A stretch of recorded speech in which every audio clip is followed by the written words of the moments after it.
अस्सलाम वालेकुम। Lecture number 5 में आप सबका खुशामदीद। और आज के इस लेक्चर में हम चैप्टर नंबर 7 स्टार्ट करेंगे, जिसका नाम है Windows operating system.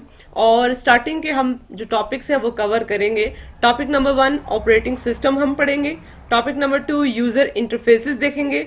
Windows evolution objects and Windows objects of Windows हम इसके अंदर कवर अप करेंगे। तो लेट्स स्टार्ट चैप्टर नंबर 7। हम स्टार्ट करते हैं, जिसका नाम मैंने पहले बता दिया, as I told you, Windows operating system. तो हम स्टार्ट करते हैं। तो सबसे पहले हम ये देखें कि ऑपरेटिंग सिस्टम क्या होता है। ठीक है, ऑपरेटिंग सिस्टम का सवाल आपको कैसे दिया जाएगा, डिफाइन ऑपरेटिंग सिस्टम। तो ऑपरेटिंग सिस्टम क्या है? An operating system is a system software. ये कौन से टाइप में आता है सॉफ्टवेयर की? सिस्टम सॉफ्टवेयर में आता है। That provide an interface to the user for the user to interact with the computer. Operating system एक ऐसा सिस्टम सॉफ्टवेयर है जो यूजर को एक इंटरफेस, एक जगह प्रोवाइड करेगा जिसके जरिए वो कंप्यूटर से इंटरेक्ट कर सकेगा, कम्युनिकेट कर सकेगा, कमांड्स दे सकेगा। It control the execution of all types of program of a computer can not do anything without a operating system must be install on every computer. इस लाइन में वो बताना चाह रहा है कि जितने भी प्रोग्राम्स, जितने भी टाइप्स के प्रोग्राम्स हो, एप्लीकेशंस हो, जो भी हो, ऑपरेटिंग सिस्टम ही उनको इनेबल करेगा कि वो कंप्यूटर पे एग्जीक्यूट हो सके। अगर एक सिस्टम में ऑपरेटिंग सिस्टम नहीं है तो वो कभी भी वर्क नहीं कर सकता। आप ऑपरेटिंग सिस्टम की मिसाल विंडोज ले लें। तो ठीक है, विंडो भी क्या है? Operating system. इसी तरह आप मोबाइल में देख ले तो वहां क्या आता है? आपका एंड्रॉयड ऑपरेटिंग सिस्टम आ जाता है। आईफोन में iOS, लिनक्स है, यूनिक्स है, ये बहुत सारे ऑपरेटिंग सिस्टम है। लेकिन जो बहुत कॉमन है, जिसको आम और बहुत ही सादा लफ्जों में, ये दो चीजें तो सब बंदों ने यूज की होंगी, मोबाइल और कंप्यूटर। और जो आपके कंप्यूटर में होता है वो क्या होती है? विंडो। ठीक है, जो आपके मोबाइल में होते हैं वो क्या होते हैं? Android operating system. अगर ऑपरेटिंग सिस्टम की बात करें तो यही रिस्पॉन्सिबल है कि वो सिस्टम के रिसोर्स को एलोकेट करे। यानी ये जो विंडो चल रही है, आप अपने माइंड में रख लें कि विंडो भी तो ऑपरेटिंग सिस्टम है। ये जो विंडो चल रही है कि सिस्टम के अंदर मुख्तलिफ रिसोर्सेज हैं, जैसे प्रोसेसर है, डिस्क की स्पेस है, या पेरिफेरल डिवाइसेस है, या मॉनिटर है, या मोडेम है, या कुछ भी है। उस रिसोर्स की मैनेजमेंट किसने करना है? आपकी ऑपरेटिंग सिस्टम यानी विंडो ने करना है। ठीक है, तो हम इसको आगे देखते हैं। अगला हमारा सवाल आता है कि यूजर इंटरफेस क्या होता है। यहां हमने जब पढ़ ली डेफिनेशन के अंदर, हमने देखा कि ऑपरेटिंग सिस्टम प्रोवाइड क्या कर रहा है? इंटरफेस। तो अब अगले ही स्लाइड के अंदर हम देख रहे हैं कि यूजर इंटरफेस क्या होता है। ठीक है, किताब में इस हवाले से आपका सवाल आएगा, define a user interface, discuss different types of operating system on the basis of user interface. User interface क्या होता है और हमने different types of operating system देखना है किसकी बेस पे? यूजर के इंटरेक्शन की बेस के ऊपर।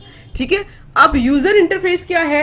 ये यूज होगा कि आप कंप्यूटर से इंटरेक्ट कर सके। ये कंट्रोल करेगा कि इंस्ट्रक्शन किस तरह से, ये डाटा किस तरह से कंप्यूटर में जाएगा और अपेयर होगा स्क्रीन के ऊपर। अगर हम यूजर के हवाले से बात करें तो हमारे पास दो तरह के ऑपरेटिंग सिस्टम होते हैं। एक होता है कमांड लाइन ऑपरेटिंग सिस्टम और एक होता है GUI, ग्राफिकल यूजर इंटरफेस। देखिए, जहां लफ्ज ग्राफिक्स की बात होगी तो उसका मतलब होगा कि रंग, कलर, इसकी बात हो रही होगी। आइकन, मेन्यूज, तस्वीर, क्लिक। ग्राफिकल यूजर इंटरफेस में पॉइंटिंग डिवाइसेस यूज आती हैं। आप लोगों को पता है कि पॉइंटिंग डिवाइसेस क्या है? ये जो कर्सर है, जैसे मैं घुमा रही हूं यहाँ पे, ऐसी डिवाइसेस जो आपके पॉइंटर को कंट्रोल करती हैं, जैसे mouse, track ball, touch pad, touch screen. तो ये क्या आती है? Pointing devices. तो ग्राफिकल यूजर इंटरफेस में पॉइंटिंग डिवाइसेस का इस्तेमाल होता है, कमांड लाइन में इस्तेमाल नहीं होता। इसमें कीबोर्ड का इस्तेमाल होता है। आप जी ग्राफिकल यूजर इंटरफेस के अंदर अगर हम देखें, अगली स्लाइड में पहले देख लेते हैं कमांड लाइन। कमांड लाइन ये देखें कि ये कमांड लाइन है जिसमें हो क्या रहा है कि कमांड्स हैं। जो भी चीज आप ओपन करना चाह रहे हैं तो आप किसके जरिए कर रहे हैं? कमांड्स के जरिए कर रहे हैं। लेकिन अगर हम ग्राफिकल यूजर इंटरफेस की बात करें तो ये देखें, ये मेन्यूज होंगे, आइकन्स होंगे, रंग वगैरह होंगे। तो ये क्या है? आपके ग्राफिकल यूजर इंटरफेसेस के अंदर आ जाता है। जैसे अगर हम पीछे देखें, ये देखें, ये आपका क्या है? Graphical user interface. और इसी के अंदर अगर हम बात करें कमांड लाइन इंटरफेस, ये कमांड प्रॉम्प्ट में खोलती हूँ, यहां मैं कोई भी कमांड देती हूं तो ये उसका IP ट्रेस करके देता है। यानी मैंने यहाँ पे जो भी काम करना है तो वो क्या करके देगा? आपको कमांड्स के जरिए काम कर रहा होगा। ठीक है, ये देखें कमांड लाइन का। और ये कमांड लाइन और ये ग्राफिकल यूजर इंटरफेस। अच्छा, कुछ करैक्टरिस्टिक्स देखते हैं, यानी ये जो आप पढ़ के आ रहे हैं ग्राफिकल यूजर इंटरफेस, इसकी क्या क्या खसूसियात है, क्या क्या करैक्टरिस्टिक्स है। तो सबसे पहला करैक्टरिस्टिक्स ये है कि ग्राफिकल इंटरफेस है। ग्राफिकल इंटरफेस का मतलब क्या है कि यूजर इसको अंडरस्टैंड कर सकता है। ये देखें आप पीछे, आप इसको अंडरस्टैंड कर सकते हैं, लेकिन आप कमांड लाइन में आए, आप इसको अंडरस्टैंड नहीं कर सकते। ठीक हो गया। अच्छा, दूसरा है इजी टू यूज। देखिए इसको यूज करना कितना आसान है, जस्ट क्लिक करेंगे और आपका काम हो जाना है। और उसे डिफिकल्ट यूज करना है। इजी टू लर्न, इसको लर्न करना आसान है। और इंटरेक्टिव, अट्रैक्टिव है। ये देखिए अट्रैक्टिव है, आपको अट्रैक्ट कर रहा है, लेकिन मैं अगर आपको ये दिखाऊं तो आपको ये अट्रैक्ट नहीं कर रहा है। ये कुछ प्रैक्टिसेस थी जीयूआई सिस्टम की। अब हम कुछ तरह डिफरेंसेस देखते हैं किसके दरमियान, ग्राफिकल यूजर इंटरफेस और कमांड लाइन के दरमियान। सबसे पहले हम देखते हैं ईज को। कमांड लाइन क्या होता है, वो डिफिकल्ट होता है। जीयूआई क्या होता है, इजी होता है। और कमांड लाइन का टॉपिक अगर हम यहाँ पे टॉपिक देखें कंट्रोल का, इसमें प्रोवाइड करता है, कंट्रोल ज्यादा होता है। कमांड लाइन में डायरेक्टली कम्युनिकेशन हो रही होती है, तो आपके सिस्टम पे आपका कंट्रोल ज्यादा होता है। लेकिन जीयूआई में लेस कंट्रोल होता है। इसमें आपका ऑपरेटिंग सिस्टम आपको लेस प्रोवाइड करता है कि आप सिस्टम को कंट्रोल कर सके।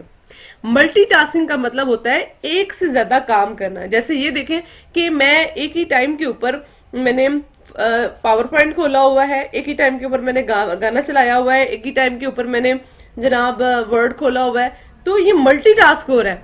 ठीक है।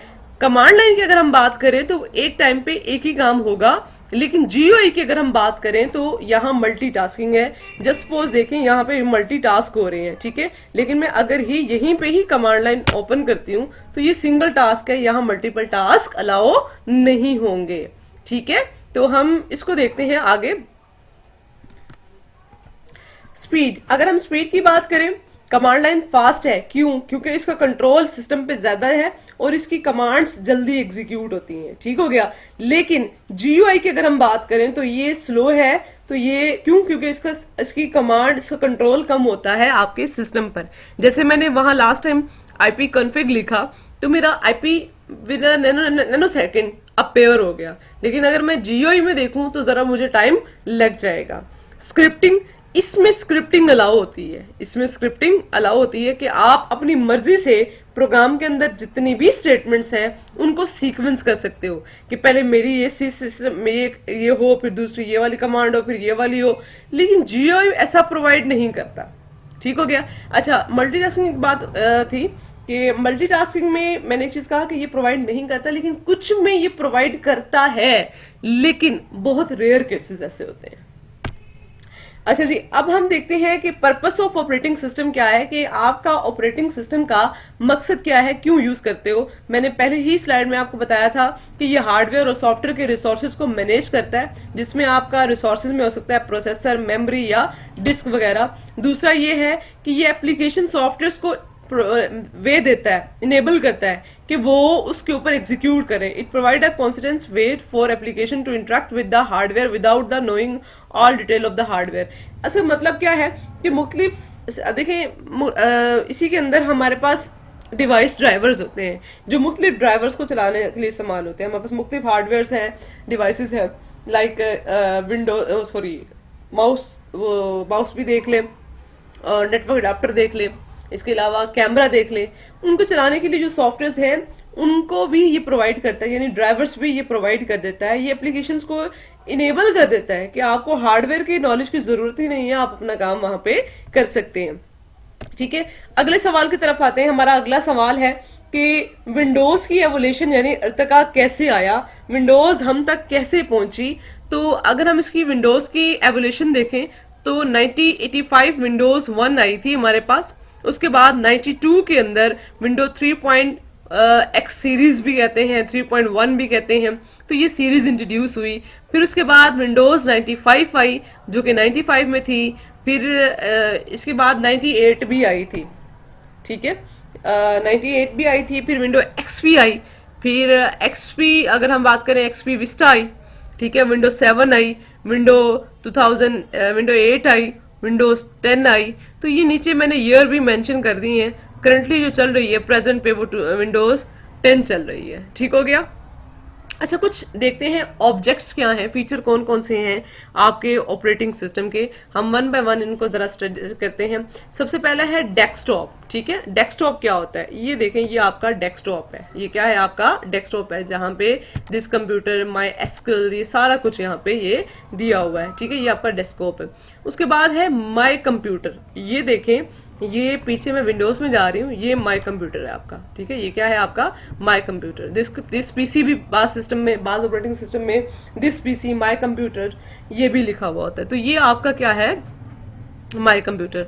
अच्छा, उसके बाद आता है रिसाइकल बिन। रिसाइकल बिन क्या है, किसी भी चीज को आपने टेम्पोररी डिलीट करना है। लाइक मैं यहाँ कोई भी फाइल डिलीट कर देती हूँ, ये फाइल मैं डिलीट करती हूँ, जब मैं डिलीट करूंगी तो वो कहाँ जाएगी, रिसाइकल बिन में। ये रिसाइकल बिन, ये डस्टबिन की तरह काम कर रहा है। ये क्या कर रहा है, डस्टबिन की तरह काम कर रहा है, कि यानी जो चीज भी डिलीट होगी वो कहाँ जाएगी, आपकी रिसाइकल बिन में। लाइक मैं ये जे की फाइल है, इसको डिलीट करती हूँ, ये कहाँ गई, रिसाइकल बिन में। ये आपका डस्टबिन था, ये देखें, ये जे आपका यहाँ आ गया।